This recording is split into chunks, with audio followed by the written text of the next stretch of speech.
Excuse me, Councilmember Kettle, like to do mic check? Okay, I'm gonna allow him to speak. Okay, go ahead. Awesome. Good morning, everyone. The May 19th, 2025 Select Committee of the Comprehensive Plan is going to come to order. It is 9:32 a.m. I'm Joy Hollingsworth. I have the opportunity being chair of the Select Committee. Will the clerk please call the roll? Councilmember Kettle, Here. Councilmember Moore, Present. Council President Nelson, Present. Councilmember Rink, Councilmember DeVetta, Present.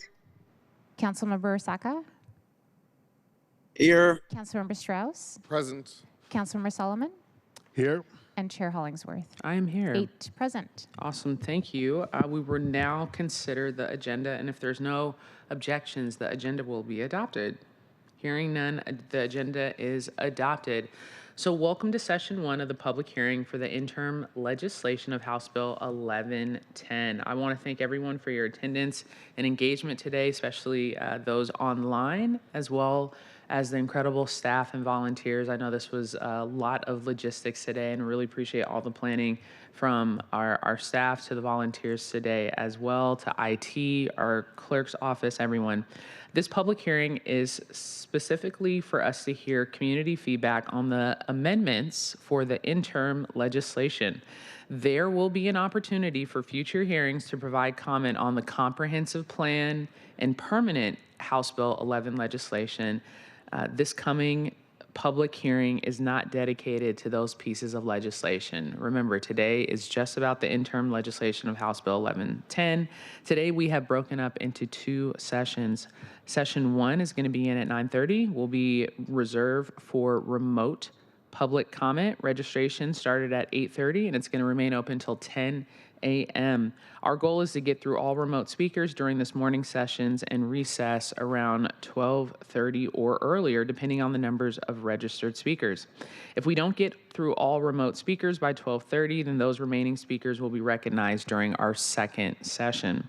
Session 2 will begin at 4 p.m. and that's going to be reserved for just in-person commenters and any remaining remote speakers.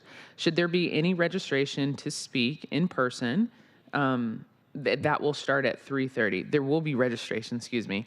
Registration to speak will begin at 3:30 at City Hall, and it will remain open until 5:30. So that's a 2-hour window for the in-person. Members of the public who would like to provide public comment during either session, 1 or 2 must register before the deadline. I want to emphasize that this hearing does not have a registration I want to emphasize that this hearing does not have a registration deadline. If you want to speak at today's hearing, you must register before the deadline. Sorry, let me back that up. That we do have a deadline. And so the window for today closes at 10 a.m. The registration for this afternoon closes at 5:30. So there's a 2-hour window between 3:30 and 5:30. It's not ongoing, it's that 2-hour window. Will the clerk please read agenda item number 1 into the record? Agenda item 1, Council Bill 120969, related to land use and zoning, implementing interim controls to comply with various state laws, establishing findings, and adopting a work plan for permanent legislation for public hearing. Awesome, thank you. The public hearing on Council Bill 120969 is now open. And clerk, how many speakers do we have registered? We currently have 68 registered speakers.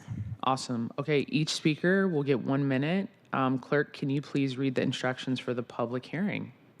The public hearing period for the session 1 will be moderated in the following manner. The remote public comment will alternate between 10 sets of registered speakers and registered speakers from the February 5th hearing who are present. If we do not hear all registered remote public commenters by 12:30 p.m., we will pick up with the next set at the beginning of the in-person session starting at 4 p.m. If you have not registered to speak virtually but would like to, please register before 10 a.m. at the council's website. Registration for the session ends at 10 a.m.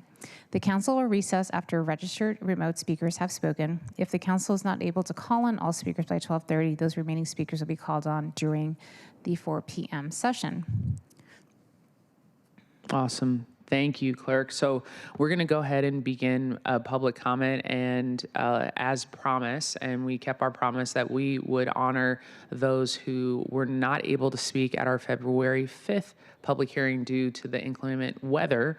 And so our IT and our phenomenal clerk staff have all figured out, who those people were based on the sign-in sheets that were online and also the ones that people did in person. So I just want to thank them because that was a large logistical task for people who signed up and for us to identify those folks. And so now we will begin the public comment period, and we are going to start with those that we have identified who signed up on February 5th. And I will go ahead and call those out. Give me 1 second. Those are all the ones that are highlighted. Okay, got it. I'll start with those. All right, awesome. So first up is going to be JJ Bishop Burrows. JJ Bishop Burrows. Please press *6. And following you will be Andrea Ostovisky. I'm sorry, I messed up your name. So JJ Bishop Burrows, please press *6 and you can begin your public comment.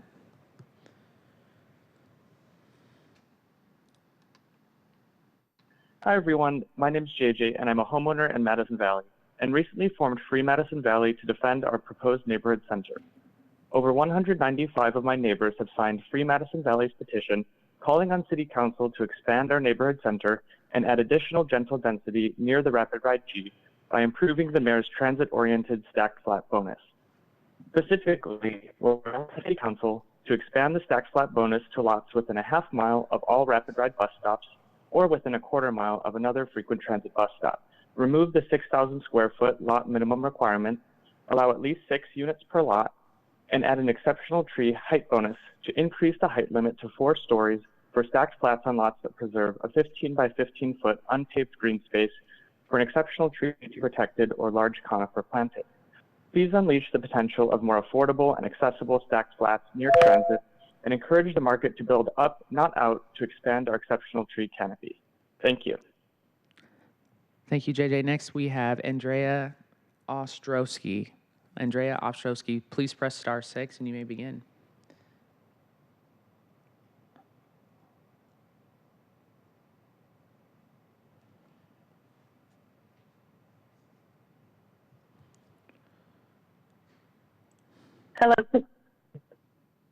Hello, council members, can you hear me? Yes. Thank you. My name is Andrea Ostrovsky. My family and I live in Madrona. I'm a forest steward through the Green Seattle Partnership, and for more than 15 years, I've volunteered my time organizing and leading work parties to help restore our city's urban green spaces. I urge you, do not approve of the interim legislation as it's currently drafted for 3 reasons. First, if it's enacted as it is, the interim legislation will harm trees and reduce green space by increasing lot coverage and reducing setback requirements throughout the entire city. These changes are not required by HB 1110. Second, if enacted as is, the interim legislation will allow for increased development on steep slopes and slide-prone areas. Development on steep slopes is expensive, it's risky, and it doesn't lead to more affordable housing. Third, there are already big changes for our city in HB 1110. The interim legislation goes way.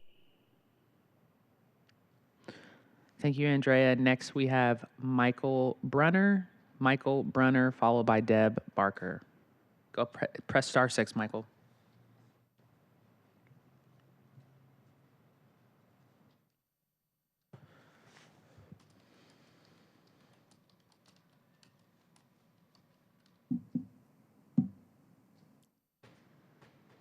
*6, Michael. If not, we'll come back to you.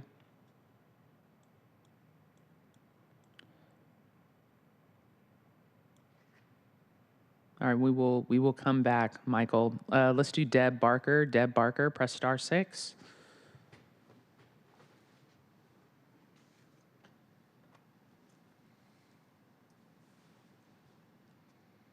Hello.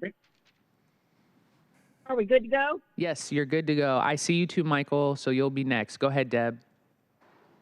Hi, Deb Barker, President of the Morgan Community Association here in West Seattle. Appreciate the opportunity to speak, which we didn't get to do back in February. Morgan Community Association appreciates the opportunity to make comments about Senate Council Bill 120969. We support some of the amendments, potential amendments to how portions of lots with critical areas such as steep slopes and hazard areas are treated, but with a huge caveat, and the last speaker mentioned that, remember that environmentally critical areas do not believe or follow or counsel property lines, and sometimes it is just prudent to leave a whole environmentally critical area alone and not upzone it, as is in the case of the Morgan Junction area. ECA combined with narrow, inadequate infrastructure cannot always be fixed, and we recommend that the council just avoid splitting hairs and not upzone certain areas that have those conditions. Lastly, we have an exceptional 100-year-old tree, and absolutely none of the modifications listed today would do anything. Thank you, Deb. Next, we have Michael Brunner. Michael Brunner, go ahead. Press star 6. Okay, can you hear me? Yes, we can. Hey, my name is Michael Brunner. I am the treasurer of the Morgan Community Association. With regard to the potential amendments, we recommend the following. Modifications to physical development standards and tree protection requirements that require preservation of urban trees, such as the exceptional tree on 48th Avenue Southwest that is in the proposed upzone area. Modifications to FAR and density limits to encourage development of a broad range of middle housing options and designs, including stacked flats instead of just the poorly designed narrow 3- and even 4-story townhomes that are currently not suitable for aging in place. Based on feedback from a December 2024 community meeting that we held, we urge improved outreach, improved consideration of the existing poor infrastructure and community services when upzoning, and additional attention on the existing undeveloped lots and opportunities in current upzoned areas. Thank you for your attention. Thank you so much. Next, we have Joanna Cullen. I don't see you present, but you were here on February 5th to sign up. But once you become present online, we'll recognize you. Thank you. Next up, we have Deepa I'm going to butcher your last name, Deepa, and then next we have Riley Averon.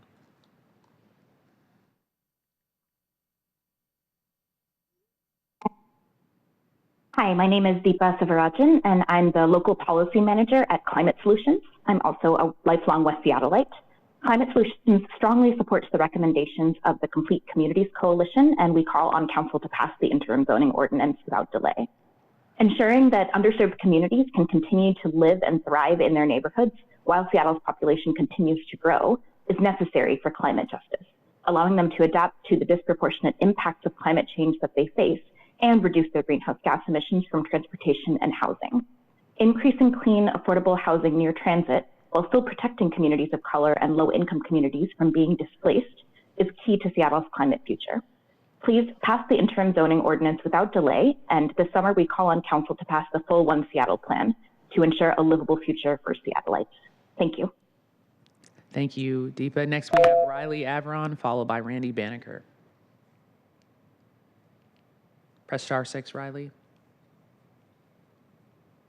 Good morning. My name is Riley Averon, and I live in West Seattle.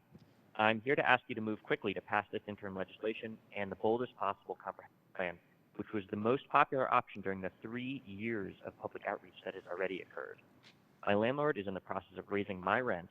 During our negotiations, he has specifically cited the fact there are so few homes available for rent in West Seattle, which gives him the power to raise. So it's frustrating when I hear some council members express doubt that housing prices respond to supply and demand, when my landlord clearly understands that it does. The interim legislation and comprehensive plan are key components of addressing our housing crisis, and they are urgent. Please pass the interim legislation promptly and get the first phase of the comprehensive plan passed this year as well. Thank you, Riley. Next, Randy Banneker, followed by June Blue Spruce.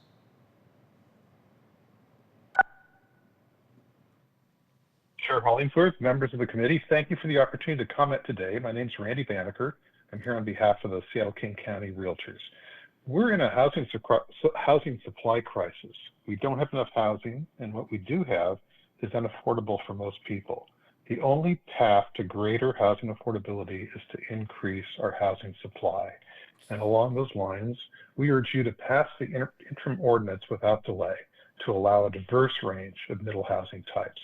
And then, looking forward to the One Seattle plan, we hope that you'll accomplish this before budget. Interim ordinance is only the first step. We need a bold, comprehensive plan that enables more housing that will bring down housing prices. It will take more than the state minimum to solve this housing supply crisis. Importantly, we can add housing in a manner that makes our neighborhoods and our city even more vibrant and more affordable. Let's do it. Thank you for your good work. Thank you, Randy. Next, we have June Blue Spruce, followed by Brittany Cox. Hello, my name is June Blue Spruce. I live in District 2 and I work with the Trees and People Coalition. As we said in our letter last week, we urge you to adjust property setbacks in the current version of CB 120969 to match the current code. This would allow critical room for trees to grow. The current setbacks in CB 120969 are less than the state model code and open the door for even more devastating deforestation. If you are unwilling to retain the current code, at minimum, adopt the state model code setbacks. We can achieve adequate space for trees and more homes without compromising setbacks. As currently written, this legislation, for however long it is in place, will harm the tree canopy of our city and therefore endanger public health, community well-being, and our climate resilience as a region. Even with council navigating a compressed timeline, it's imperative that we balance development with the need for tree canopy. Thank you.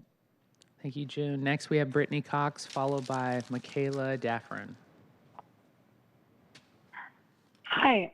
We need to create both an innovative future that we want and need, a healthy city of dense, affordable housing with 30% tree canopy, clean groundwater runoff into Puget Sound, and climate resilience.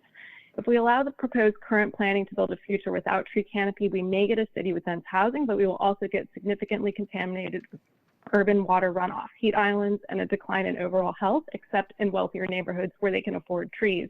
We know there is a critical link to polluted groundwater runoff killing our southern resident killer whales and impacting our newly declared marine bull kelp forests of Washington state. We acknowledge that we are on occupied indigenous land. How is it that our city then feels it can decide the fate of the southern residents, whales, through failing to protect them with proper environmental considerations, such as tree retention that benefits all of us? These whales are not just endangered, they are critical valued members of many indigenous tribes in the Pacific Northwest. We need to be innovative about how we can have both a healthy environment and a flourishing city where everyone has a home and a healthy place to live. Let's build the future we want, build up with stacked flats and shared walls, 95% lot coverage. Thank you, Brittany. And for the record, let that reflect, and she joined a while ago. Thank you, Councilmember Rink, for joining us. Next, we have Michaela Daffern, and then followed by Joanna Cullen. Hello, council members. My name is Michaela Dafford, and I co-chair the Seattle Planning Commission. Thank you for the opportunity to offer comments on behalf of the commission this morning. The Planning Commission recommends rapid passage of the interim legislation so that City Council can move forward with permanent legislation for middle housing, the comprehensive plan, and updates to the centers and corridors. The Commission also recommends that the Council adjust the interim legislation to align density limits with the proposed permanent legislation. Rather than allowing 4 or 6 units per lot, regardless of size, the interim legislation should be adjusted to allow a density of 1 unit per 1,250 square feet. This adjustment will make zoning for middle housing more efficient and better align with the proposed permanent legislation. The timely implementation of permanent zoning legislation will help reduce confusion and delays for those who wish to build housing in an already challenging market. We look forward to speaking with you again soon about permanent legislation.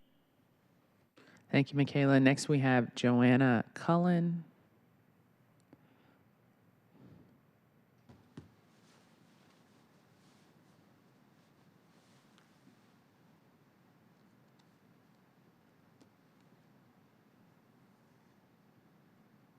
Hi.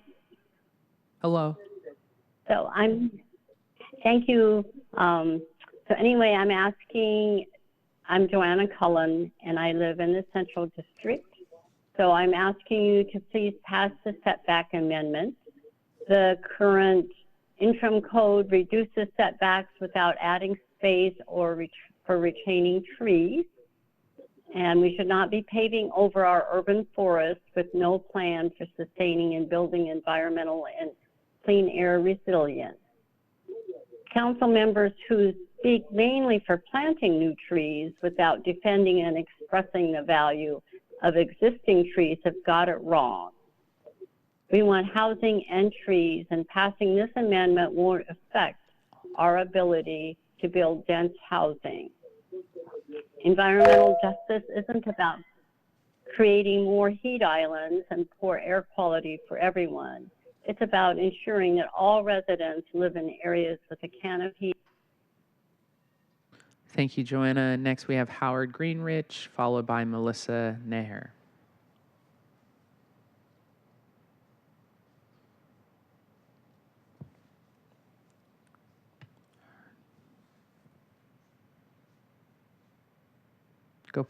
There we go. All right. Good morning, Chair Hollingsworth and council members. I'm Howard Greenwich, Research Director for Puget Sound Sage. We need 60,000 new units of affordable housing by 2045, or Seattle will lose its working class households and families, becoming the most exclusive city in the Pacific Northwest. As such, we urge 2 amendments to the interim zoning. First, areas in the city that are at risk of displacement should be exempted from the proposed zoning to let the rest of the city catch up with the density that they already have. Time other neighborhoods take on their fair share of affordable housing. Second, new residential zoning should allow as much affordable housing as will fit anywhere else in the city, especially in areas that have excluded renters through single-family zoning. This means allowing the maximum affordable units on large lots, no matter how far they are from transit and no matter their next-door mansion. This includes stacked flats, townhomes, and all forms of affordable units. Thank you very much. Thank you, Howard. Next, we have Melissa, followed by Maria. Thank you, council members. I'm Melissa K. Nair. I'm speaking on behalf of AIA Seattle's 2,800 member community. That's the American Institute of Architects, the Seattle chapter. We understand the time constraint imposed by HB 1110 and support swift passage of legislation this spring with targeted improvements in the future. This initial legislation could include in the future stacked flats, legalizing stacked flats near frequent transit without lot size minimums. In the future, we'd like to see increased FAR. That's adjust the floor area ratio for neighborhood residential zones to 1.6 FAR for 4 units to truly unlock missing middle housing production. Eliminate parking requirements near all frequent transit, not just in urban centers. Please create flexible, affordable housing bonuses for accessible bonus programs for nonprofit, private, and social housing developers. And retain and expand neighborhood centers like North Queen Anne and Loyal Heights to promote walkable, service-rich communities. Thank you. Thank you. Next, we have Maria Batayola. And just for the record, once you hear a ring, you still have 10 seconds. So don't stop. You continue to have 10 seconds. That's just a little timer. Maria, followed by Deb Lester. Good morning. Good morning, Chair Hollingsworth, Vice Chair Solomon, President Nelson, and members of the Select Committee. And of course, you're also part of the Sustainability Committee. My name is Maria Batiola, and I chair the Beacon Hill Council. We thank you very much for your hard work. We've sent in our written comment. In short, as a tree desert neighborhood with 70% people of color and 40% immigrants and refugees, we respectfully ask for equity's sake that you replace the regressive tree preservation language in the interim comp plan with either the current code or the Washington State Code. We thank you for listening to us, and we look forward to a positive response. Salamat po. Thank you, Maria. Next, we have Deb Lester, followed by Galen Ward. Hi, my name is Deb Lester, and I live in Maple Leaf. I support an increase in affordable and middle housing. However, the proposed interim ordinance goes well beyond the minimum requirements of HB 1110. I agree with Councilmember Kettle's amendment to retain 20-foot setbacks in Queen Anne. However, this amendment should apply to all neighborhood residential areas and not just affluent neighborhoods. 10 or 15-foot setbacks are inadequate for trees, especially large conifers. 20-foot setbacks are critical in areas like Maple Leaf, where the right-of-way is too narrow, less than 2 feet, and sometimes non-existent. To support the street trees, the city's falsely claims will mitigate canopy loss from development. 20-foot setback will not impede development of middle housing, but allows space for trees that provide ecological value and decrease the overall impervious surface area. As with much of the comp plan and proposed zoning changes, the mayor's ordinance prioritizes developers and not his constituents. I urge you to amend the interim ordinance to meet the minimum needs of HB 1110 and conduct a more thorough analysis before developing the final legislation. Thank you. And just for the record, just want everyone to know that we did complete the backlog of people that signed up online who are present from February 5th. And now we're moving on to the people that have signed up currently. If you are, just wanted to state that for the record. So we have moved and worked through the backlog. Thank you so much. Next we have Galen Ward, followed by Evan Shokups. Good morning, Council. Hello, good morning. I urge you to quickly pass this interim plan and to move forward to pass an ambitious plan that will let more people call Seattle home. The biggest threat to Seattle's tree canopy, according to the city's own study, is the construction of single-family homes. Middle housing is conducive to our climate and housing goals. Let's follow the research. To be viable, stacked flats need small setbacks. We have room for open space to accommodate trees. So let's keep front setbacks at 3 feet or even less. We're being ambitious. A height bonus so that they're economically viable. And we need to allow stacked flats on smaller lots so they can be built in more neighborhoods and on lower cost lots to make them more affordable. Thank you.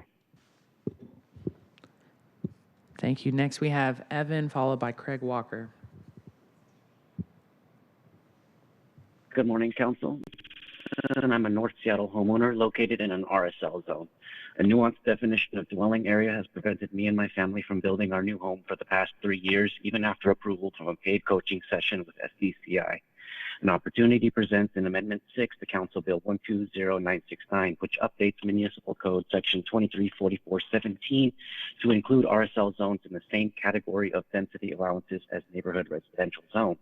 The update allows up to 6 units to be built if the lot is within a quarter mile of a major transit stop. It does not, however, address Section 234418, which limits the net dwelling area in RSL zones defined as a cumulative calculation to 2,200 square feet, or 344 square feet per dwelling at the max unit. Please consider amending Section 234418 to align with the city's intent of increasing density with realistic sized family housing units.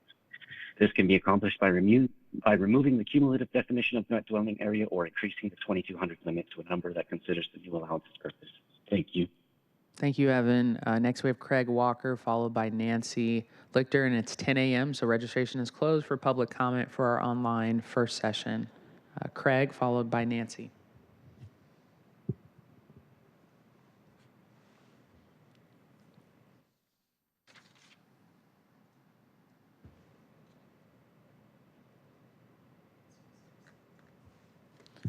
Go ahead and press *6, Craig. We see you online. You just press *6 to unmute yourself.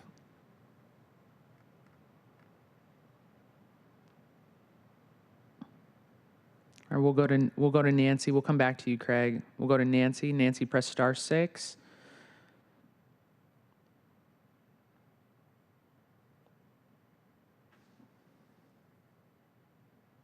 Just press *6, Nancy, to unmute yourself.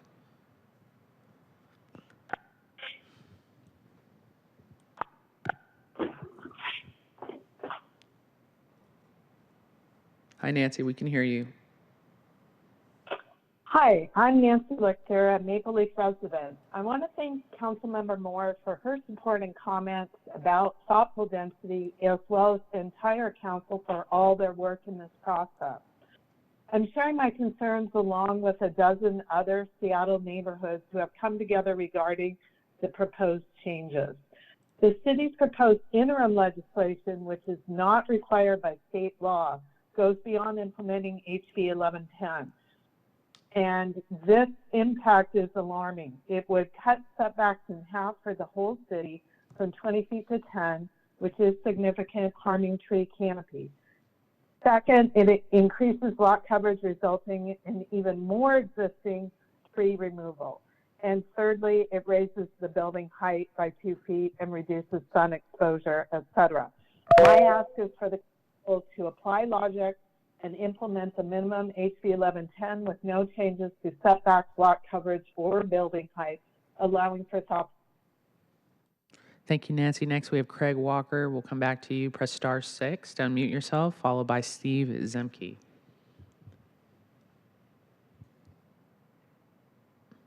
Can you hear me? Yes. Hi, Craig. Good. It works this time. Thanks. Good morning, Chair Hollingsworth and members of the committee. Thank you for the opportunity to comment this morning. My name is Craig Walker, and I'm a state director for Washington Realtors, and today I'm representing Seattle-King County Realtors. I've been proud to call Seattle and vicinity my home for all of my 65 years. I was actually born at Swedish on First Hill 65 years ago today, and I'm still here. I care deeply about this city, both the neighbors I grew up with and the people who are coming here hoping to build a life. But without bold action, Seattle is becoming a place fewer and fewer people can afford. That's why I urge you to pass the interim zoning ordinance now to allow a more diverse range of middle housing options in our neighborhoods.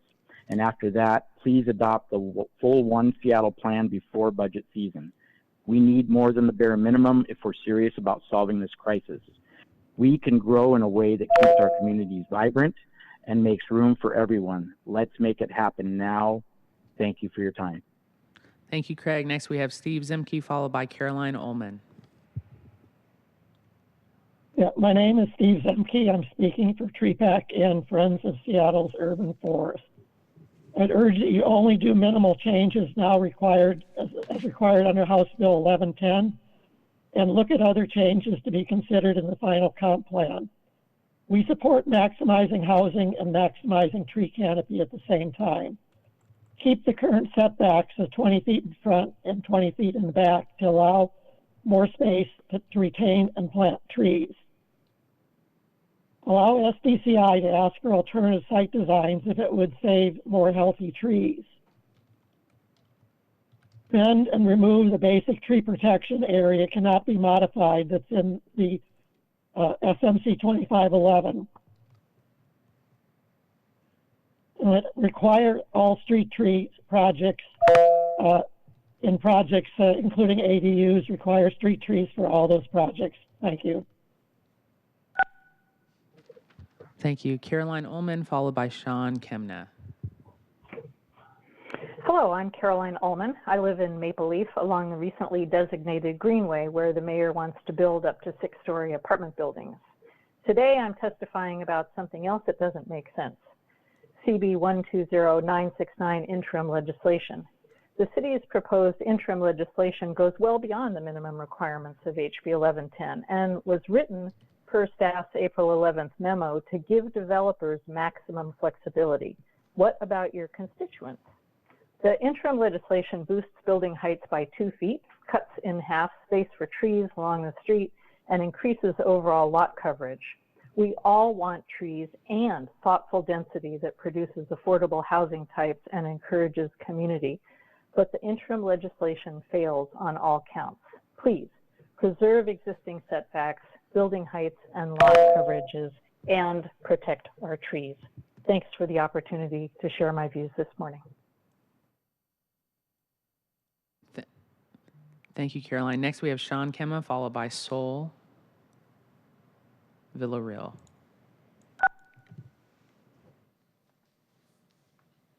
Hello. Good morning. My name is Sean Kemna. I'm a residential architect who's been working in Seattle for over 20 years and a resident of West Seattle. I'm here today to express my support for quickly adopting the interim ordinance without delay, because I believe it's a thoughtful step towards addressing the affordability crisis in our city. In my professional work, I've seen how the rising costs of construction makes it harder and harder to deliver projects that are truly affordable. And while they've gone up significantly, the construction costs have gone up significantly. But one of the biggest barriers we face is access to land, where it's possible to build more than one home. I believe this ordinance gives us flexibility to create different types of homes in areas where we've long been restricted, These aren't radical ideas. We've had these kinds of housing for a long time that can help create affordable choices for people at different stages of their life. As architects, we're ready to help make that growth work well with good design and livable spaces that can address housing density and the natural landscape of our city, but we need these policies.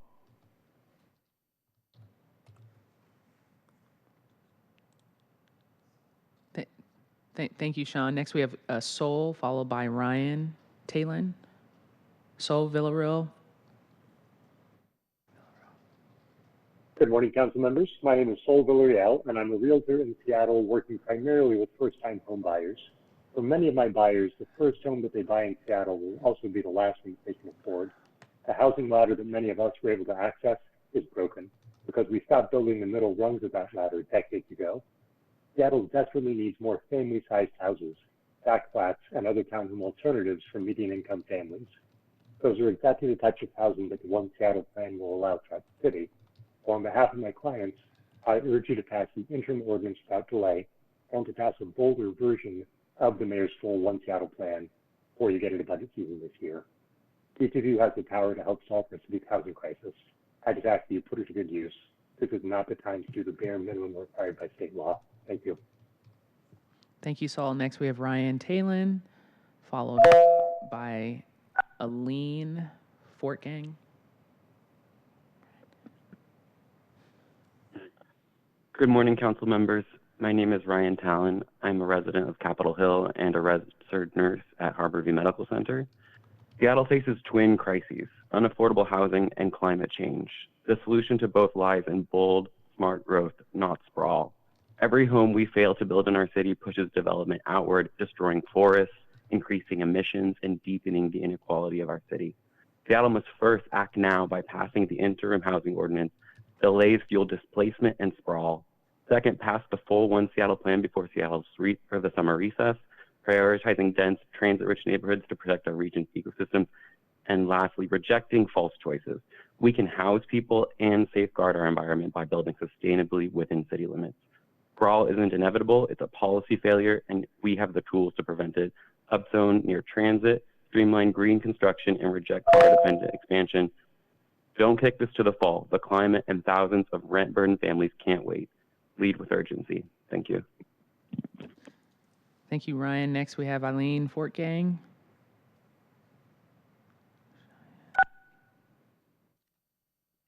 Hello, I'm Aline Fortgang, and I'm on the board of Humane Voters of Washington and a constituent in District 5. I'd like to ask, what will this council's legacy be? Will it be leafy, tree-lined streets welcoming pedestrians, or will it be uninviting, barren hardscapes devoid of greenery? What will your legacy be? Streets softened by the presence of trees, or lifeless, paved-over stretches of concrete?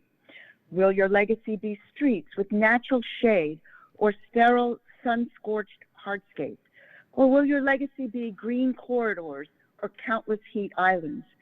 Please reconsider interim legislation CB 120969 and adjust setbacks to match the state model code of a 15-foot setback for single units and a 10-foot setback for 3 units or more. This will allow space for tree-lined streets. Please do this. Thank you. Thank you. Next, we have Cheyenne, followed by Peter Reese.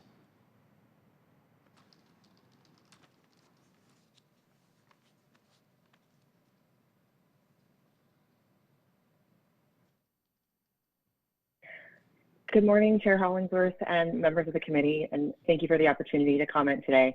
My name is Cheyenne Galuli, and I am President-elect of Seattle-King County Realtors, and I'm proud to be a realtor. Seattle is in a housing emergency. People are being priced out, not because they don't want to live here, but because they can't afford to. We're simply not building enough homes. If we want to preserve a livable, equitable, and thriving Seattle, we must act now to increase housing supply. That means removing barriers, updating outdated zoning, and making it easier to build more of every kind of housing, especially near jobs, schools, and transit. This crisis won't solve itself. It's time for bold pro-housing leadership now. In that spirit, we urge you to pass the interim ordinance without delay to allow a diverse range of middle housing types in residential neighborhoods. then adopt the full One Seattle plan before budget. The interim ordinance is only the first step. We need a bold, comprehensive plan that enables more homes of all types to be built. It'll take more than that state minimum to solve our housing supply crisis. We can build a Seattle that works for everyone. Thank you, Cheyenne. Next, we have Peter Reese, followed by Matt Bork.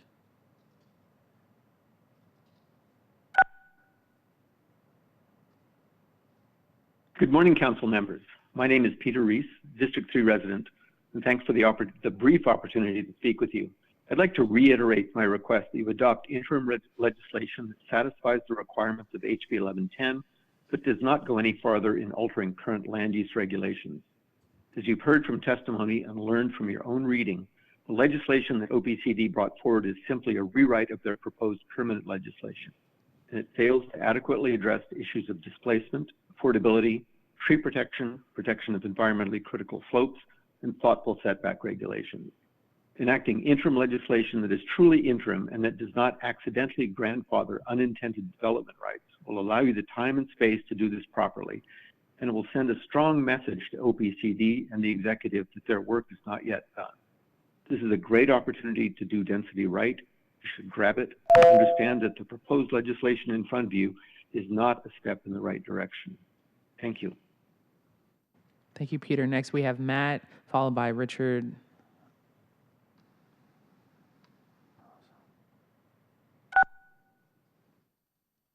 Hi, my name is Matt Bork, and I'm from the Ballard neighborhood. I'm here to speak today about the interim zoning ordinance. The state passed HB 1110 so that cities could better join the fight against housing affordability from a supply side standpoint. And look, I know supply side economics isn't the silver bullet, but at the moment, it's what we have to work with before we decide to nationalize everything. So in my experience, we really need to be doing this so that, oh man.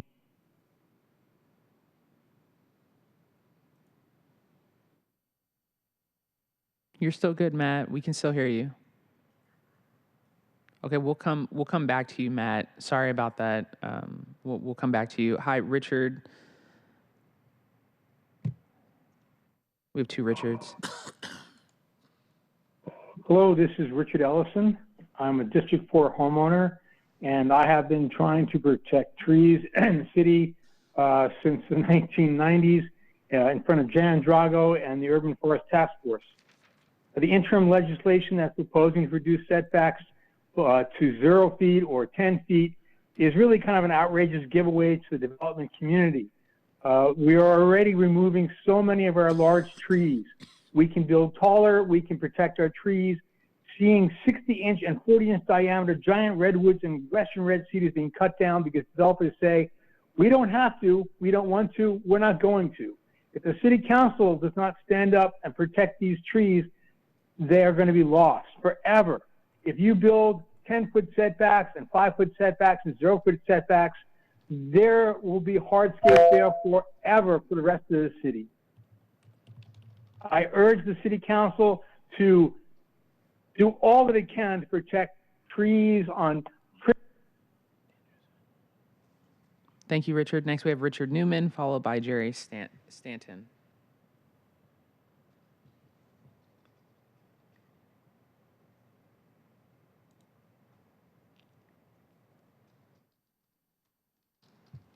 Press *6, Richard.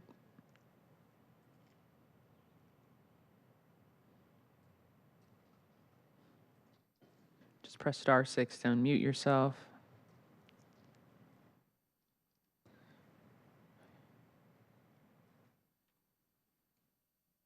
We'll come back to you, Richard Newman. Next, we'll have Jerry Stanton. Jerry, press *6 to unmute yourself. Richard Newman, we'll come back to you.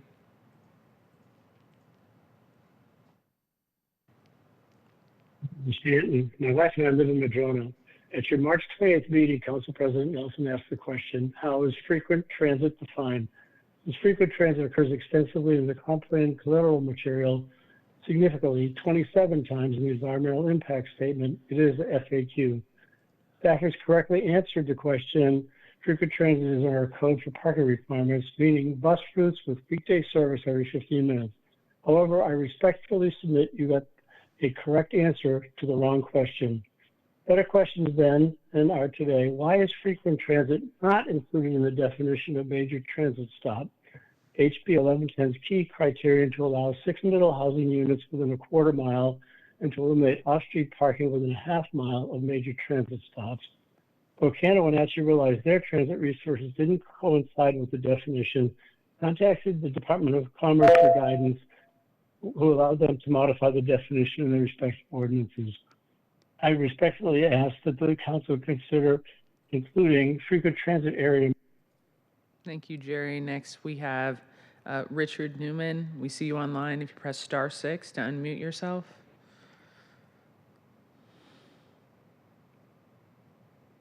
*6. Is Matt Bork back online? Matt, you were cut off. We want to make sure you get your full comment period.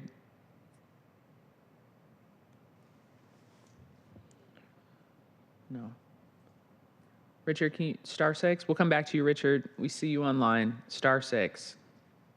Once you get that, we'll get you going. We're going to go on to Garrett Nelson, followed by Allison Bradywood. Garrett Nelson, go ahead and press *6, my friend. Thank you. Chair Hollingsworth, members of the committee, thank you for the opportunity to comment today. My name is Garrett Nelson, president of Seattle-King County Realtors. I'm here to represent over 6,000 realtor members and their clients across the county, many of whom live and work in Seattle. Seattle is in a housing crisis. People are locked out of housing because of lack of supply has made it unaffordable. To end the crisis, we must enable more housing to be built. In that spirit, we urge you to pass the interim ordinance without delay to allow a diverse range of middle housing types in residential neighborhoods, then adopt the full One Seattle plan before budget. The interim ordinance is only the first step. We need a bold, comprehensive plan that enables more homes of all types to be built. It will take more than the state minimum to solve our housing supply crisis. We can add housing in a manner that makes our neighborhoods and our cities even more vibrant and more affordable. Let's do it. Thank you for your good work. Thank you, Garrett. Next, we have Allison Bradywood, followed by Jessica Dixon. Hi, Allison. Go press *6.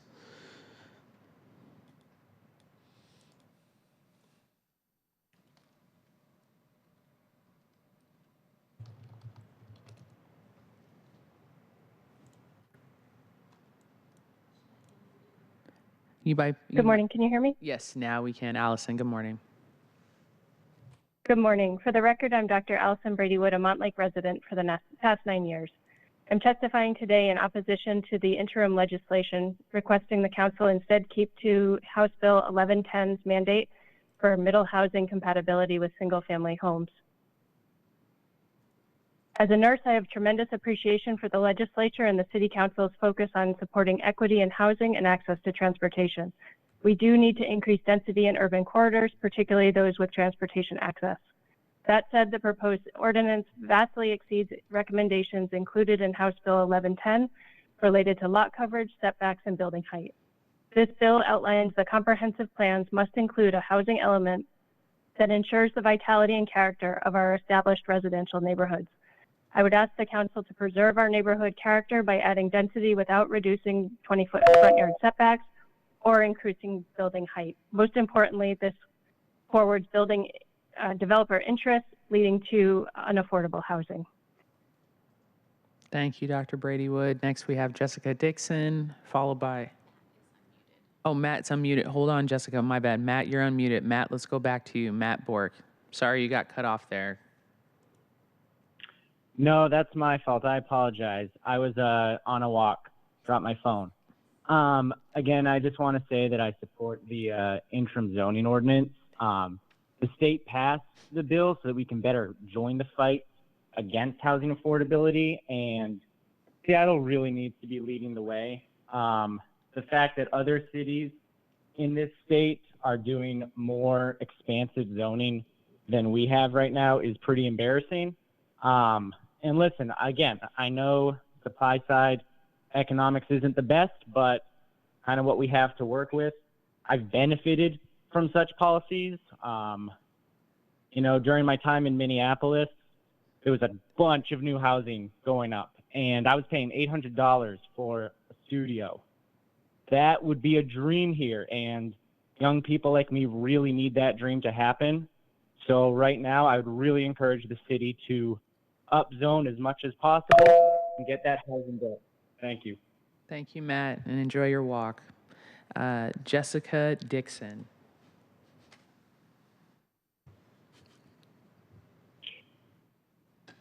Hello, can you hear me?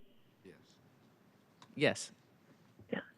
Good morning, council members. My name is Jessica Dixon, and I live in District 6.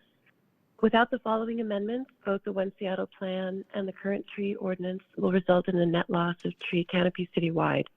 Amendment CB 120969 to keep the current setbacks, amend it to keep the current setbacks of 20 feet in front and rear instead of 10 feet in front and 10 feet in back, or 0 feet in an alleyway. These reductions will not allow sufficient place to retain or plant those trees.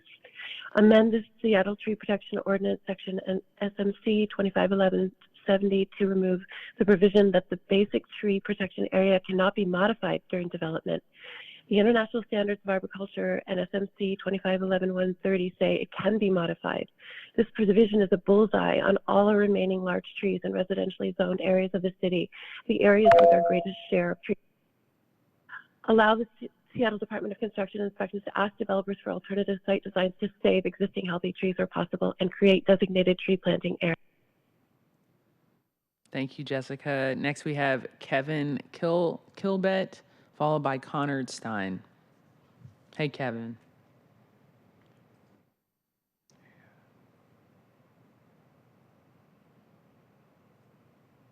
Morning, can you hear me? Yes, we can hear you. Good morning. Morning. Thank you for the opportunity to comment on this important discussion. I want to urge the council to adopt the measures for increasing housing, and I want to encourage that we do it immediately, and then by summer we also adopt the One Seattle plan.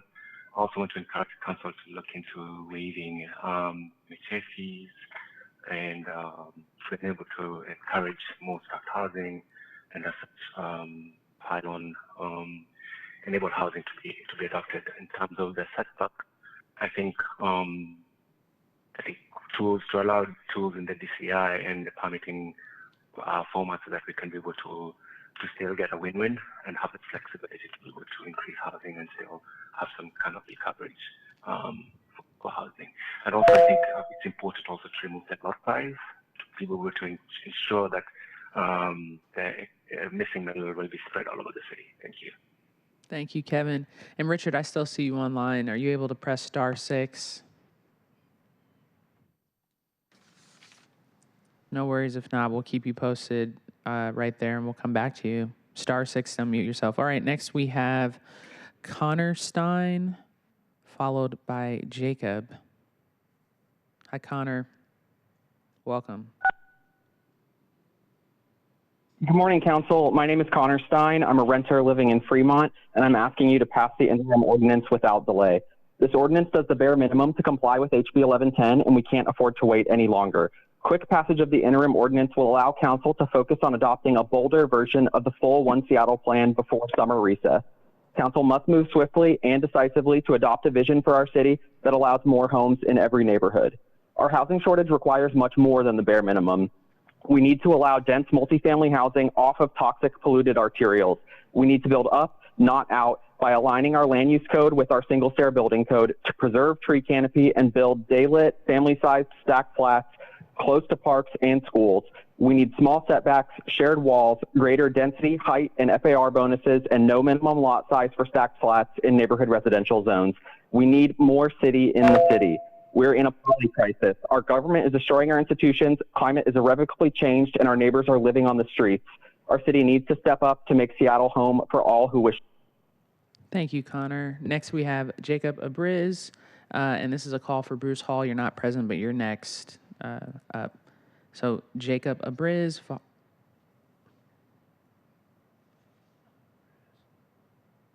And go ahead and press *6, Jacob. Did I get it that time? Okay. Good morning, everyone. My name is Jacob Abreed. I'm a renter here in Seattle, specifically Northgate. I'm speaking today in favor of a setback amendment for the comprehensive plan. As a low-income renter, I fervently believe in the value and urgency of the One Seattle plan. This said, I also recognize that with the interim bill as is, we're in a situation where we won't be able to put the genie back in the lamp. The plan makes insufficient allotments for green space, especially trees. As someone who lived in Southern California for many years, I can tell you that LA County, as a Mediterranean climate, is much cooler than the desert in Riverside County where I lived. I can also tell you that downtown LA was just as hot as the desert I came from most days. This far north, our summers can get many hours of sun, further exacerbating the issue of so-called heat islands. We will feel it as we go to our commutes to Pike Place and most anywhere around town. And again, we're not going to be able to put the genie back in the lamp. There won't really be an opportunity to mandate this green space later. We have to get it right the first time. Thank you. Thank you, Jake. Next, we have Susan Burnett, followed by Ruth Hooper. Susan?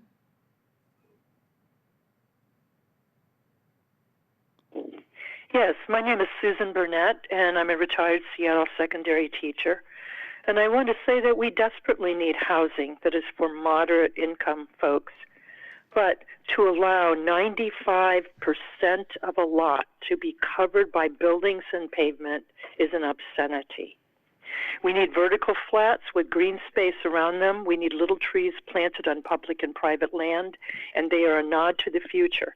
And that's great, but it takes decades for trees to grow, and that is if they are maintained. We need to preserve our mature trees. Homeowners spend thousands of dollars maintaining their trees. We live with trees because we do not want to be surrounded by conflict. Now, Last Friday, much to our neighborhood's shock, the log cabin cedar was cut. The tree was easily 80 to 100 years old. It's on the boundary of two properties, and it was being assessed. In my opinion, this was a rush to judgment, and the SDCI arborist should be removed from that department. We need an... Thank you, Susan. Next, we have Ruth Hooper, and then we'll come back to you, Richard, see if you got star 6. Hi, Ruth. Good morning. I'm Ruth Hooper. I'm a homeowner in Rainier Valley, and I urge the council to pass the setback amendment. We can have both housing and trees. Climate change is real. It's happening fast and faster, and trees make a dramatic difference in the ability of the residents of a neighborhood to survive a heat wave or a flood. Thank you. Thank you, Ruth. Richard Newman, star 6, are you able to do that? We'll pause and we'll keep going and try to get you on. All right, next we have Robert Morgan, followed by Robin Briggs. We don't see Robert Morgan, so we have Robert Briggs. Press star 6.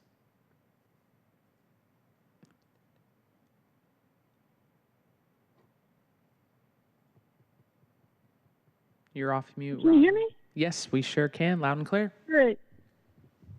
Thank you. My name is Robin Briggs. I live in Capitol Hill.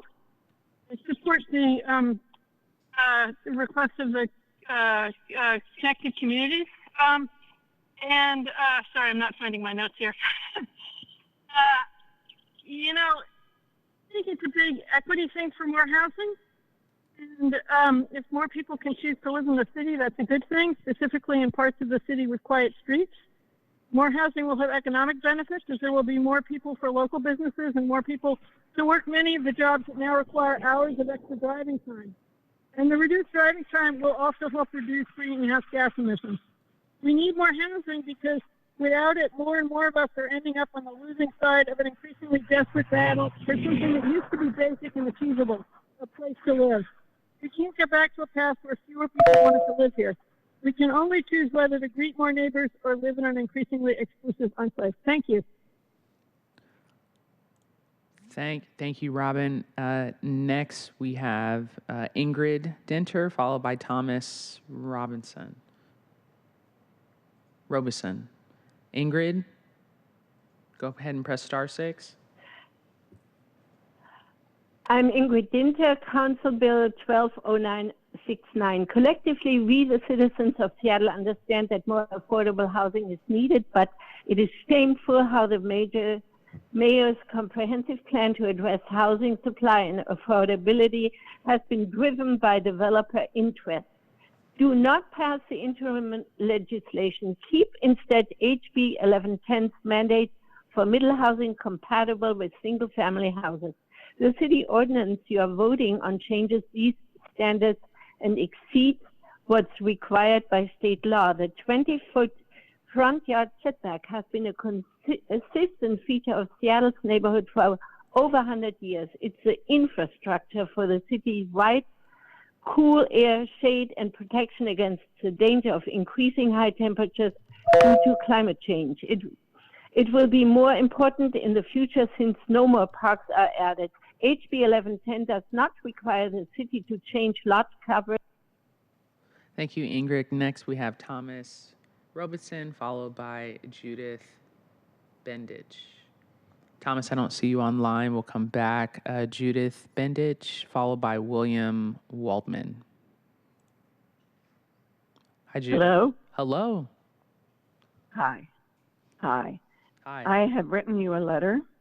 It has 6 parts to it, which I can't cover today. But please adopt Kathy Moore's amendments. Please actually do some legislation on the tree ordinance to protect our trees, and I've set those out in the letter. Add the full definition of middle housing, which contains the word compatibility, for example, and it's never been included, and it needs to be included. It's mandatory in this Department of Commerce's example. And adopt at this time only legislation required to enact HB 1110 and defer everything else. This is complete overreach by OBCD. Also, adopt your own amendment, Councilmember Hollingsworth. And You still have 10 seconds, Judith. what? I'm sorry, I didn't, for some reason I was cut off. Yeah. Okay, and I'd also think it would be wise to include for displacement those areas in the city that you will be getting to that really should not be upzoned at all, and this is permissible under HB 1110 for 25%. Thank you so much. Next, we have William Waldman, followed by Lariska Lonsky. William Waldman, go ahead and press *6. 2 comments. One is we all know of cities and parts of cities that have density and trees. So we know it's possible. And secondly, it's a very, very, very good bet that developers live in neighborhoods with trees. So why shouldn't the rest of us please do the right thing, City Council? Thank you. Thank you, William. Next, we have Larissa, followed by Whitney. Hi, thank you. This is Larissa Wansurski, a longtime West Seattle resident. I was alarmed to learn recently that Seattle is in the top 5 nationally for urban heat islands. That's not a good statistic. And also that about 1,000 trees have been removed so far this year. I think that's unacceptable. WTF. I moved here because I thought the region in Seattle cared about the health of our planet. As others have pointed out, fair, affordable housing and trees are both achievable. So please pass the setback amendment to add more space for trees. It's the right thing to do. Thank you. Thank you, Larissa. Thank you for your acronym as well. Whitney Rarick, followed by Irene Wall.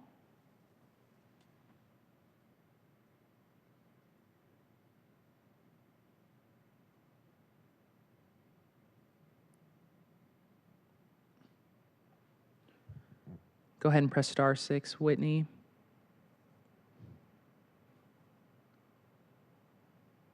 You might be on mute as well.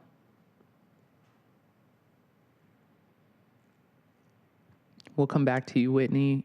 We'll go Irene Wall, star 6.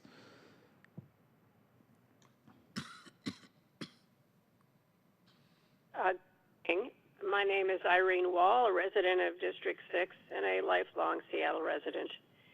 As drafted, Council Bill 120969 goes well beyond what is required of jurisdictions under House Bill 1110.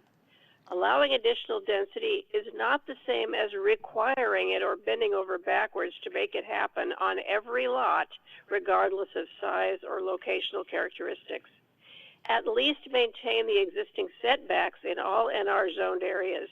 This is the only way to save existing mature trees and provide adequate space for new trees on redeveloped lots. If we really want to incentivize the construction of duplexes, triplexes, and fourplexes, called the so-called middle housing, then go back in time to when we actually zoned specifically for these types. There's no need for Seattle to go over on density, since H. Bill 1110 was intended to spur other cities in King County who are not meeting their obligations to provide new housing. Seattle does not need. Thank you, Irene. Next, we have, I know we have Ruby Holland, but before, let's go Whitney. I don't know if you can press star 6 to unmute yourself.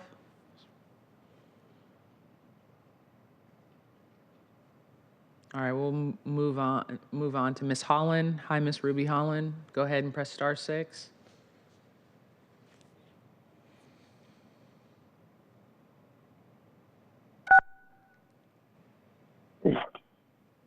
This is Ruby Holland. The recently passed lot splitting bill will help working class homeowners obtain cash to fully embrace HB 1110 and help with growth by converting to a duplex or triplex or creating a basement ADU. Homeowners beware, allowing Harold's master builders to create $1 million ADUs in your backyard may tax you out of it. So choose wisely who you sell half of your land to. Mayor Harold uses upzoning to steal lots from working class homeowners in Seattle CD to give to the rich oligarchs that he's recruited to Seattle. Absence of solid anti-displacement plan, he is likely to continue that practice with a comp plan.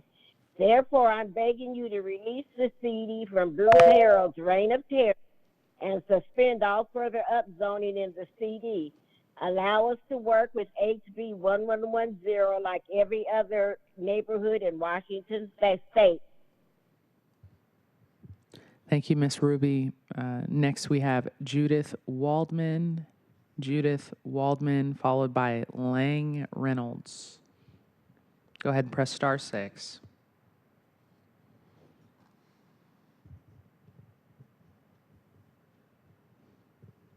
We see you online, Judith. Go ahead and press star 6.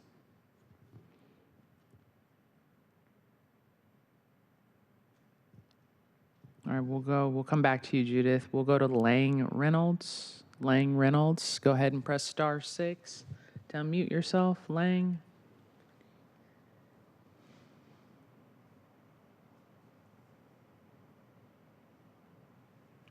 Lang is not present. So we're going to keep chugging along here, and we will come back to those who might have issues with pressing star 6 to see if we can get you off mute. Let's go to Rick Kingle. I apologize for messing up your last name. Hi, Rick. Hello. Hi. I wanted to say that it's pitiful that documents created by OPCD and SDCI on this topic have been lacking a revision date or even a version number. Is it your recommendation that we go to Olympia to get that fixed? Why not? The private equity lobby has gone to Olympia, disenfranchising us by passing their agenda there. You seem unaware that this kind of overreach into local policy has been driving people to Trumpism and defunding governments, and that the impacts of that have been massive, especially for the most vulnerable. Please tell Olympia that you are now opposed to them passing bills for the private equity lobby. And if they want a job in local politics, then they know where to go. Please employ better documentation practices and create a city neighborhood council to bring people together to engage in a far more intelligent way than these public comment monologues. Having OPCD as middlemen for engagement doesn't work either, as they have a conflict of interest and they withhold from you the scientific proof that the policies of the private equity lobby are neither scientifically sound nor compassionate.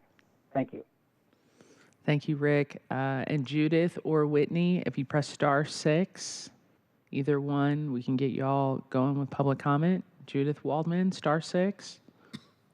Oh, we got Whitney. We see you offline. We see you unmuted. Hi. Hey, there she is. Hi, Whitney. Hey, thank you so much, and sorry about not being able to hop on a second ago. My name is Whitney Rearick.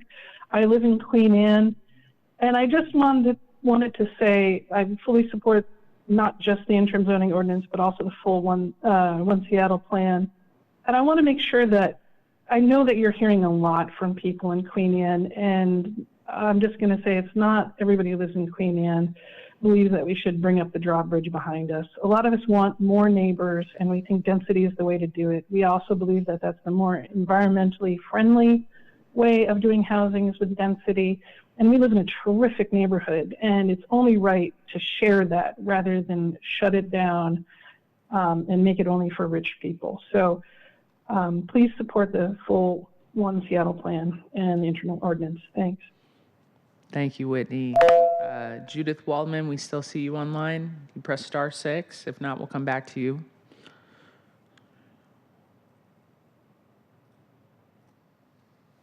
All right, we'll give you some more chances. Sanjay Kodapalli, you are next, followed by Charlotte Sherbert. Hi, Sanjay. Go press *6 to unmute yourself.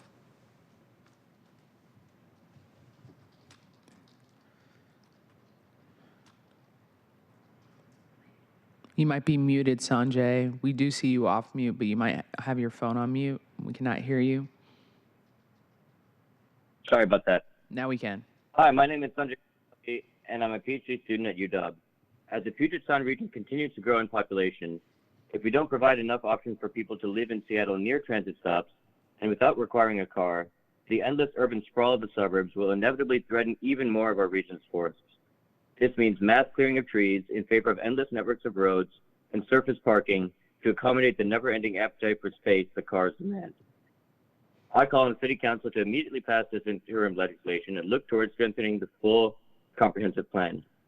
The state government just passed a few bills that effectively remove parking limits for nearly all multifamily buildings that drastically increase minimum density near transit stops, which goes much further than the current bill. Transit-oriented development is the only way forward.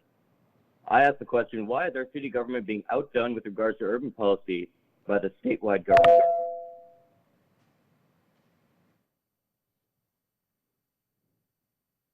Thank you, Sanjay. Just a reminder, when you hear the buzzer, you still have 10 seconds. It's just a little reminder. Charlotte Sherbert, you can go ahead and press *6.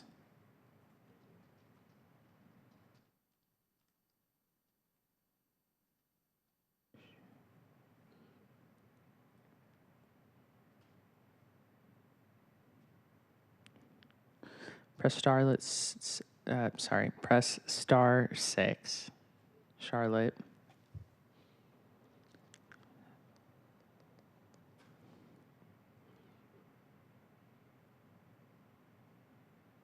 Go ahead and press *6, and we can't hear you just yet.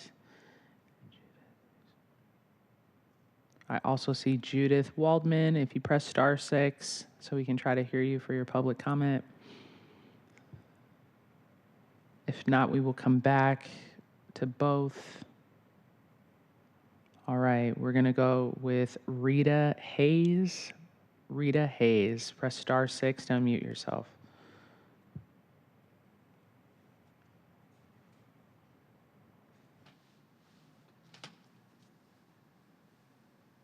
*6 to unmute yourself, Rita.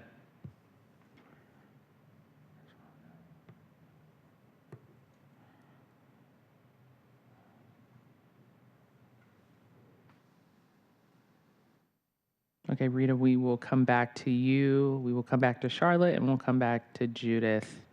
Next we're going to go to Lori. Hi, Lori. Press star 6.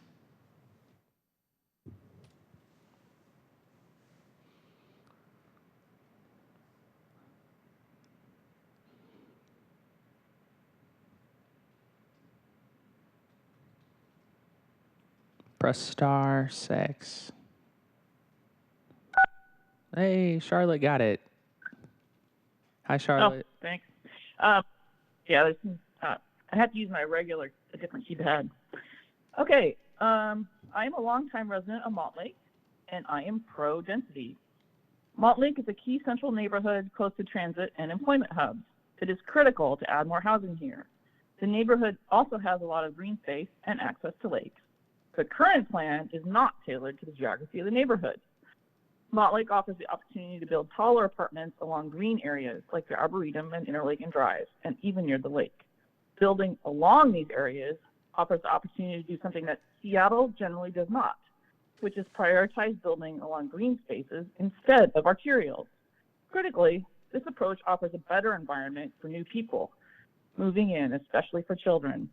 In addition, the current plan does not even prioritize density near the Husky light rail station, instead concentrating it a half mile away. I urge you to slow your roll and consider other options to increasing density. Look at other plans and take the time to vet them. Thank you all for your service. Thank you, Charlotte. Rita Hayes, we see you're off mute. Yes, hi, can you hear me? We sure can. Okay, thank you. Hello, my name is Rita Hayes. I'm a lifelong Seattle resident and have lived in Wedgwood since 1984. Growing up in Seattle, I knew that I lived in a city of great natural beauty with a world-class park system, outstanding public schools, and vibrant and distinct neighborhoods. Today, I am asking the City Council to not go beyond House Bill 1110 and to amend Council Bill 120969 as follows. 1. Remove the proposal to allow 50% lot coverage under 2344010. Remove the changes made to height limits under 2344012. Remove all changes to setbacks under 2344014. Finally, I ask the City Council to enact design standards that require new development to match the scale and character of the existing neighborhoods. Thank you. Thank you, Rita. And I see Lori, you're offline. I mean, you're online, but off mute. Can you hear us? Hi there. Yes, hello. My name is Lori Vetty. I live in District 4, and I'm a member of the Maple Leaf Community Council. We in Maple Leaf respectfully request that the zoning legislation be modified so that the tree retention is a high priority. The City of Seattle has stated a goal of increasing its tree coverage by 30%, yet developers are removing trees from all tiers of the regulated tree categories. They justify their removal of trees and building nearly edge to edge on the property by suggesting that the removed trees will be replaced. Any established tree cannot be replaced by a sapling, especially heritage trees, trees 24 inches at DSH, and tree growths. These trees have been growing and contributing to clean air, heat reduction, wildlife habitat, and livability for our residents for decades. Please retain the previous setbacks and lot coverage to save our green canopy. Thank you. Thank you, Lori. Judith Waldman, are you able to press star 6? And I also see Robert Morgan is present. He will be next. Robert Morgan. Judith, press star 6. All right, Robert. Can you hear me now? We sure can, Robert. Thank you. Good morning, Chair Hollingsworth and committee members. The interim ordinance, it must be clean of additions that go beyond what is required by HB 1110. I'll focus on amendments related to major transit stops. The definition of major transit stop is broader than the definition of HB 1110. It adds stops that are merely funded or projected within a 6-year transit plan. Those stops are too speculative to be the basis of permanent development implications. Walking distance should be as measured along improved public pedestrian facilities at grade by walkable by all groups. That needs to be defined, and not as the crow flies as some maps have shown. Stops on bus route operated by Sound Transit, that needs to be defined as part of the definition. At least one stop at North 72nd and Linden Avenue North provides no service to downtown Seattle within a quarter-mile walking distance. Please require that there be a stop accessing downtown within 150 feet of any stop to be considered a major transit stop. And the term frequent transit service area is used to trigger reduced parking requirements for congregant residences. That should be eliminated. Thank you. Thank you so much. Next, we have Judith. Can you press *6? We'll come back to you if not. We'll keep rolling here. Judith Waldman, *6. Next, we're going to do Joseph Santana. Hi, Joseph. Press *6. Hi. Hi there, my name is Joseph Santana, and I work at the Almost River Community Coalition from District 1. I'm really working in the South Park and Georgetown neighborhoods. The Duwamish Valley is a community made up of predominantly people of color, indigenous communities, and immigrants. I manage an asthma and air pollution program there. The current interim plan and tree ordinance, I think would really cause, and as many people have noted, an irreversible loss of critical tree canopy in high impact areas, especially urban industrial areas of South Park and Georgetown. I urge the council to keep the 20-foot setbacks and protect green space in communities who need it the most. We must also protect our old evergreen trees that provide the most protection from heat and air pollution. I also recognize that density protects the environment by preventing suburban sprawl and greatly reducing vehicle miles traveled. I think that we can do both. We can protect our trees and increase density, especially in areas that are the hottest, like in South Park, within Seattle. Thank you, Joseph. Next, we have Wasik Muhammad. Wasik, followed by Douglas Lind. Wasik Muhammad, followed by Douglas Lind.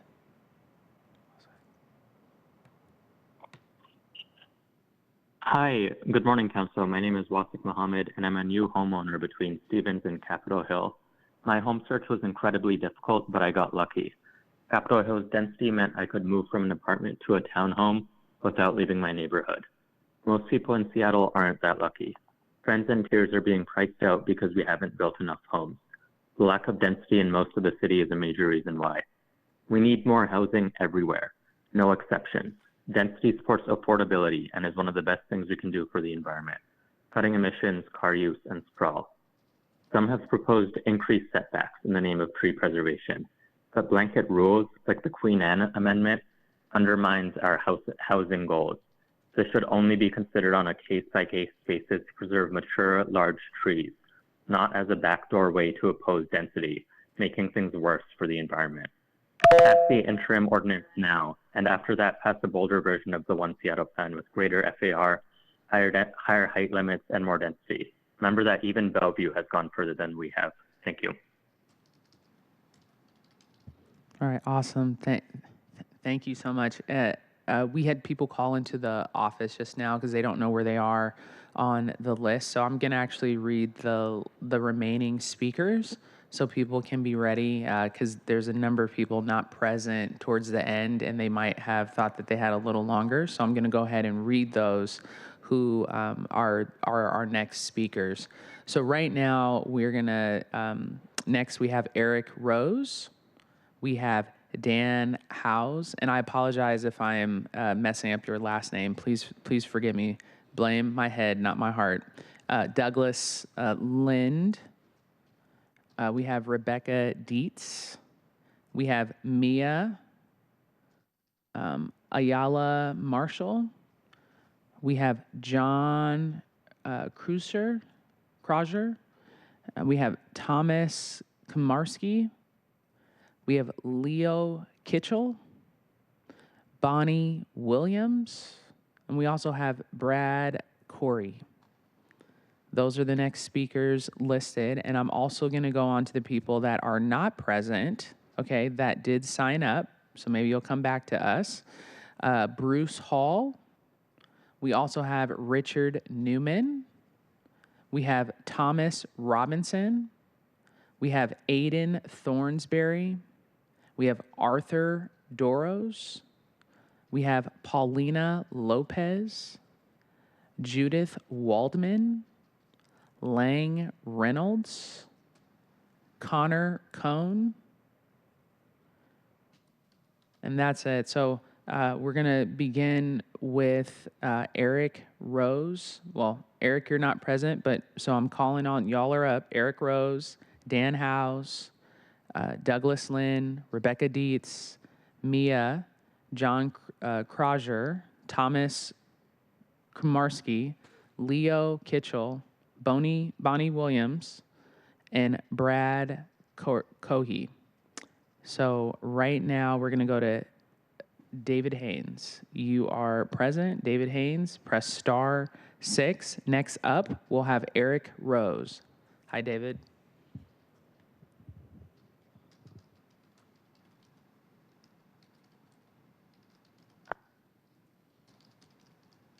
Hi, thank you. David Haynes.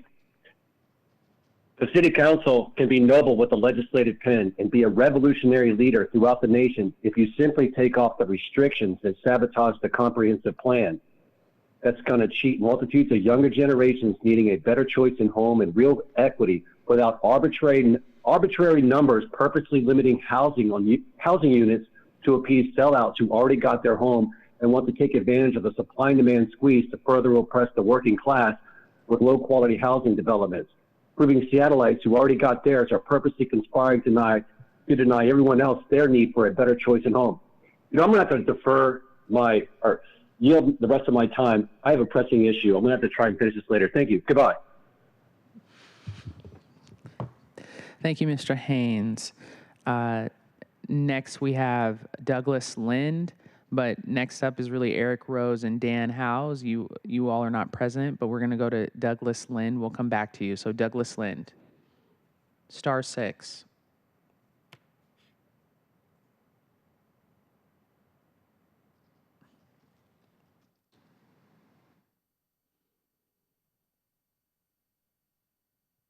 Hi, Douglas. Go ahead and press *6. We see you online.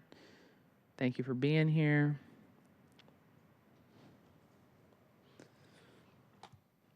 If not, we'll go to Mia Ayala Marshall. Hi, Mia. Go ahead and press *6 to unmute yourself. Hi, can you hear me? We sure can. My name is Mia Ayala Marshall, and I work at the Duwamish River Community Coalition from District 1, the communities of South Park and Georgetown. The Duwamish Valley community is made up of predominantly people of color, indigenous communities, and immigrants. Under the current interim plan, the highest number of renters will be displaced with new and less affordable housing produced, and the greatest benefits will instead be reserved for moderate income households seeking to access the homeownership market and associated wealth generation opportunities. Residents who persist are likely to see their cost of living increase. In South Park, where the average number of people per household is higher, the average proportion of low-income households is higher, and residents are at a persistent risk of displacement. Housing solutions proposed in the OSCP are extremely lacking in equity and well-being for all. The only alternative that prioritizes genuine citywide equity is Alternative 5, and we request that the comp plan be amended to adopt Alternative 5's policies to put the City of Seattle in full alignment with House Bill 1110. Thank you for the opportunity to provide comments.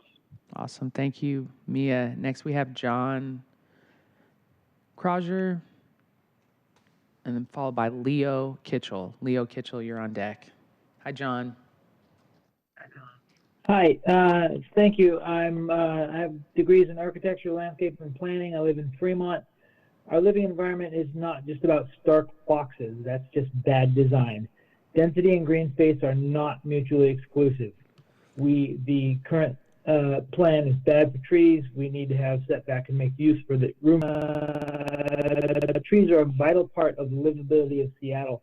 It's sad that money is the only language that some people understand, but in that vein, Michigan State University has determined that in 50 years, a single tree generates $31,000 of oxygen production, $62,000 of air quality and pollution control, $32,000 of erosion and control and soil fertility, $37,000 of water treatment, and that's in 50 years. As a single intervention, trees reduce flooding, stabilize soils, boost biodiversity, and reduce crime, producing the oxygen that we breathe. removing 22,000 kilograms of CO2 in a year. Thank you. Thank you, John. Next, we have Leo Kitchell, followed by Bonnie Williams. Hi, Leo. You're going to go ahead and press star 6 to unmute yourself.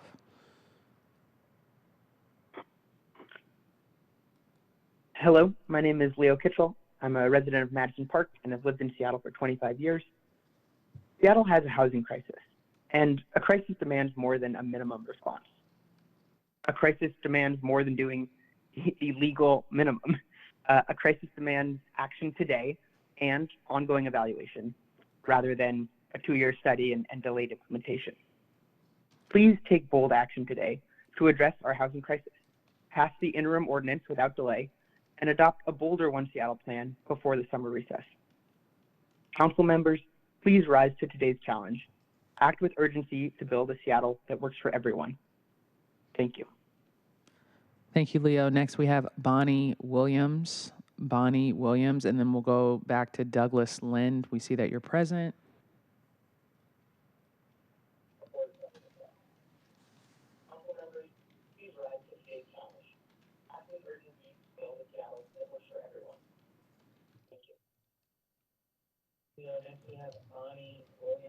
Hello. Hey, hello. Now we can hear you. Okay. Good morning. I'm Bonnie Williams. I'm a D4 homeowner. HB 1110 will not bring affordability, and it's a false narrative. We do need more density, but CB 120969 is overreached by OPCD. I'm asking, hello? Yes, we can hear you. Hello? Hello. We can hear you. Okay. I'm asking, excuse me. Hey, Bonnie. Yes, I'm going to continue. Okay. Hold on, Bonnie. We're going to go ahead and start your time over. Okay, there's like a disconnect with the technology. Okay. So just give us 1 second. We're going to go ahead and restart your time, okay? Okay. Okay. You ready? Yes. All right, awesome. Okay, I'll start over. All right, thank you. Bonnie Williams. I'm a D4 homeowner.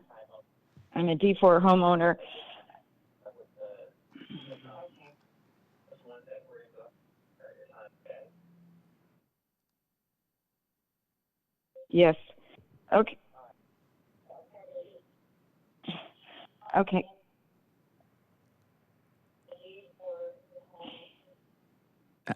Hi, Bonnie. Okay, I'm here. It's just that I'm hearing an echo from the TV, so I guess I need to turn that off. And so go ahead and turn off the TV, Bonnie. Sorry. We'll okay, start. I turned it off. Okay, perfect. Yes, right. their timing is different. Okay. Let's go, Bonnie. So from D4. I'm saying that CB 120969 is overreached by OPCD. I would like some things removed, which would be to not change the lot coverage from 35% to 50% in NR zone. I would also like it changed that the height limits remain at 30 feet, 3-story, not going to 32 feet, just another bonus for developers. Also, the low-rise one needs to stay at 30 feet, which is where it is now. Also remove the front setbacks from 20 feet to 10 feet. We don't want that. Thank you. Thank you, Bonnie. So right now, I'm going to go and read the names of all the people that are not present that have signed up so we can get one last call for you all to give public comment.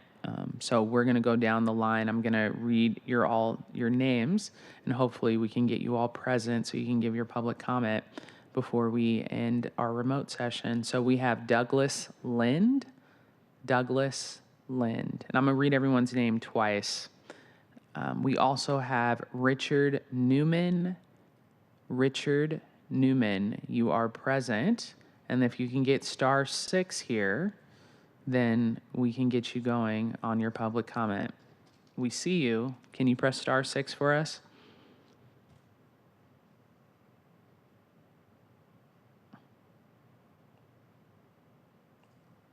Hi, Richard. Just press *6. We're going to come back to you. We're going to read the rest of the people's names. Bruce Hall. Bruce Hall. You are not present, but you are signed up. We also have Thomas Robertson. Thomas Robertson. You are signed up, but not present. Please come to public comment. We have Aiden Thornsberry. Aiden Thornsberry. Next, we have Arthur Doros. Arthur Duros. We have Paulina Lopez. Paulina Lopez. We also have Judith Walden. We see that you're present. There you go. Hi, Judith. Oh, finally. Okay, here I go. You won the lotto. So Thank you. I'm speaking a little differently. I come to you as a tree. Here's what I do for you as a tree. I keep your breathing air much cleaner. This is for you, your family, your friends, your neighbors, and all others living in this beautiful city. Many others need all the clean air they can get. They suffer in many ways. I, a tree, understand that we need more housing in this beautiful city. Keep me and my other trees in place and plant new ones. You have been building affordable housing for quite a while. This is what you need to do in the future. My neighbor trees in Portland have reported good progress with good setbacks with trees. I keep you cooler and truly more physically comfortable during heat waves. Finally, I and all my other tree companions are beautiful. You and all your other people need us for calm and solace in this difficult world. I ask each of you to use your heart, your conscience, and your intelligence. Thank you so much. Thank you, Judith. What a beautiful tree you are. Thank you. Next, we have Lang Reynolds. Lang Reynolds. You are not present, but you are signed up. We also have Connor Cohn. Connor Cohn. Eric Rose. Eric Rose. You're signed up, but you're not present. We have Dan Howes. Dan Howes. Also, we have Douglas Lind. We have Douglas Lind. Also, we have Rebecca Dietz. Rebecca Dietz. You are signed up, but not present online. Rebecca Dietz. Next, we have Thomas Kuzmarki. Thomas Kuzmarki. You are signed up, but not present. And next, we have Brad Curry. Brad Curry. So we've called everyone's name twice. Last but not least, we have Richard Newman. We see you online. Press *6. Go ahead and press *6 to unmute yourself for your public comment. *6, Richard. We see you online.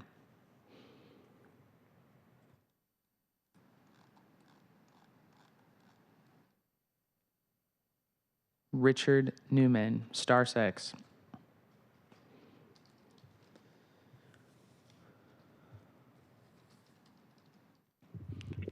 There we are. Can you hear me? Oh, yes, we can hear you, Richard. Hello.